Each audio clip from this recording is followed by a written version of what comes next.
আমাদের নেতা জনাব তারেক রহমান তিনি বাংলাদেশের প্রতিটি মানুষের অধিকার এবং স্বাধীনতা নিশ্চিত করবেন, অবশ্যই নিশ্চিত করবেন রাষ্ট্রীয় মালিকানা, এবং আগামীর বিএনপি সরকার জনগণের সেই প্রত্যাশা প্রতিপালনের মাধ্যমে জবাবদিহিমূলক, স্বচ্ছ এবং জনবান্ধব সরকার ইনশাল্লাহ নিশ্চিত করবে। বিএনপির সঙ্গে ভারতের অতীত সম্পর্ক জটিল এবং বোঝাপড়ার চেয়ে অবিশ্বাসী সেখানে বেশি ছিল, কিন্তু বর্তমান ভূ রাজনৈতিক বাস্তবতায় তারেক রহমান অতীতকে ভবিষ্যতের বাধা হতে দেননি। এটি রাজনৈতিক পরিপক্কতার লক্ষণ। পাশাপাশি দিল্লিও বাস্তববাদী সম্পৃক্ততায় আগ্রহী, যা ইতিবাচক সংকেত।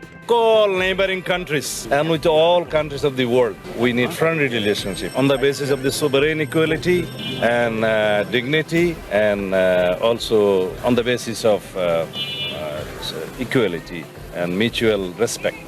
2024 সালের রাজনৈতিক অস্থিরতার পর থেকে ঢাকা নয়াদিল্লির সম্পর্ক ক্রমেই জটিল হয়েছে। সীমান্ত হত্যা, পানি বণ্টন, বাণিজ্য প্রতিবন্ধকতা এবং রাজনৈতিক বক্তব্য, বিভিন্ন ইস্যুতে পুরনো ক্ষোভ নতুন করে সামনে এসেছে।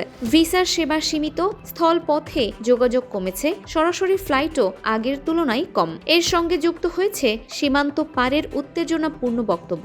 ভারতের কিছু রাজনৈতিক মহল ও টেলিভিশন বিতর্কে বাংলাদেশ নিয়ে উস্কানিমূলক মন্তব্য ঢাকায় এমন ধারণা তৈরি করেছে যে নয়াদিল্লি বাংলাদেশকে সমমর্যাদার সার্বভৌম রাষ্ট্র হিসেবে যথেষ্ট গুরুত্ব দিচ্ছে না। তবে বাস্তবতা বলছে দুই দেশ একে অপরের জন্য অপরিহার্য। 4096 কিলোমিটার দীর্ঘ সীমান্ত, নিরাপত্তা সহযোগিতা, সাংস্কৃতিক সংযোগ এসব বিচ্ছিন্ন করা সম্ভব নয়। দক্ষিণ এশিয়ায় ভারতের সবচেয়ে বড় বাণিজ্য অংশীদার বাংলাদেশ, আর এশিয়ায় বাংলাদেশের বৃহত্তম রপ্তানি বাজার ভারত। এই বাস্তবতায় সম্পর্কের স্থায়ী দূরত্ব টেকসই নয়, বরং প্রয়োজন কৌশলগত পুনর্গঠন। বড় প্রতিবেশী হিসেবে ভারতেরই এগিয়ে আসা উচিত, এমন মত দিচ্ছেন কূটনৈতিক বিশ্লেষকরা।